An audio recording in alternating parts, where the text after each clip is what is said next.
Hello, I'm Teresa Garcia or Amehana Arashi, depending on where you know me from. And I am announcing that I am taking a short hiatus from the podcast and from the YouTube channel as I need some time to recover and recuperate. My family and I recently had to put down a cat that we have been taking care of. She was found up in Medford by another part of the family, and she had been apparently abandoned and in not so great a position, as she was blind and had some other things going on. They were only able to keep her a short time due to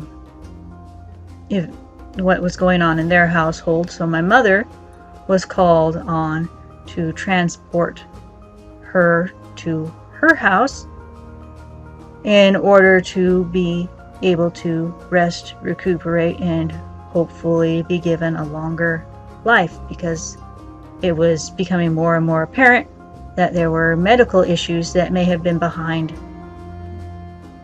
the abandoning.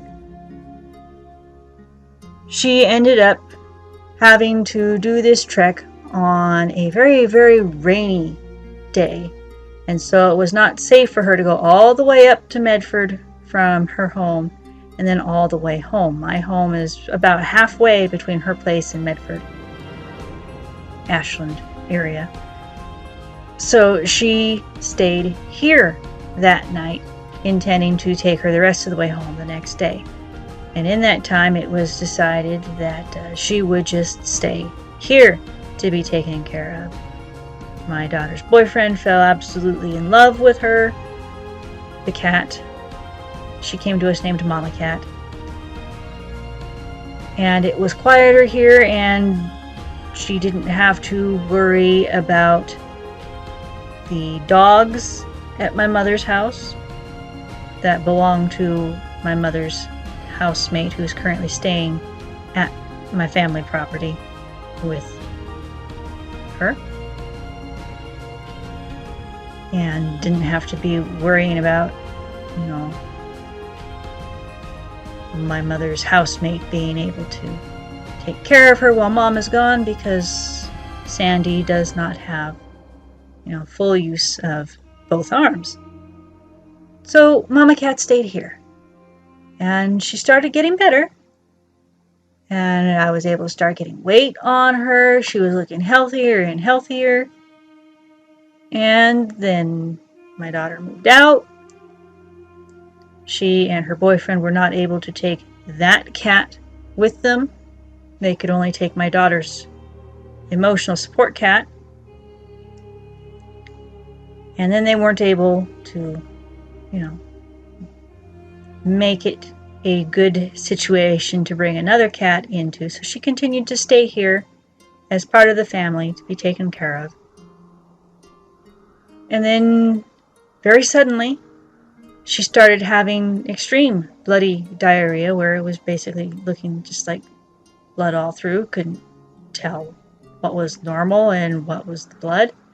So she went into the vet, and she ended up having to stay overnight and have an IV. And poor thing, I couldn't afford to have her in another night, so she came home with some anti-nausea meds, some antibiotics, some probiotics, and some thyroid medication. And I said the anti-nausea. And it was up and down for a bit. Slowly it looked like it was getting better, and then it wasn't getting better, and it was getting worse.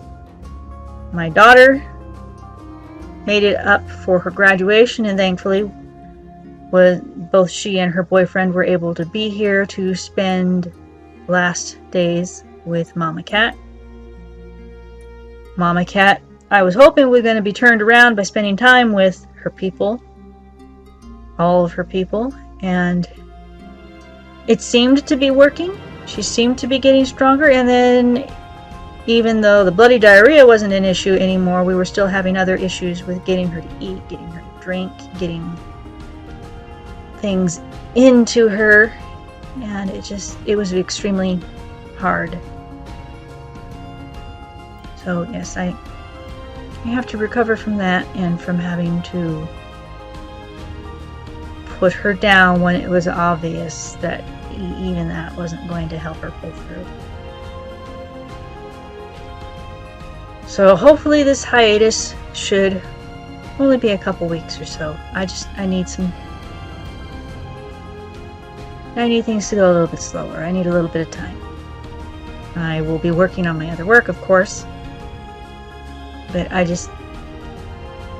probably look a wreck. I'm trying not to look at myself in the camera too much. But it's been rough.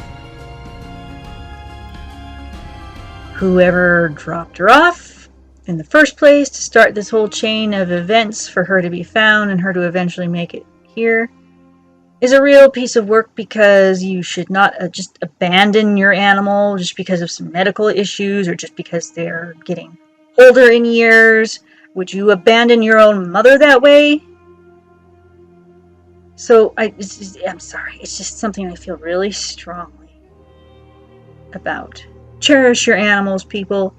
They are your family members. They are not just pieces of property. They are living beings, living souls with their own intelligences. And if you can't take care of them, please give them to somebody that can. I am glad that we were at least able to make her last few months on Earth much more comfortable and filled with love. But I do wonder, if she hadn't been abandoned in the first place, how many more years she might have been able to have, because she was an elderly cat. 12, 14, somewhere in there, but I've had a cat that lived to 21, 20, 19, that range. I've had cats live that long. It happens, guys, if you take care of them. Love your friends, love your family, love your pets. I was going somewhere with this, but I'm just too scattered and tired. Until next time, everyone, happy reading. I will be back.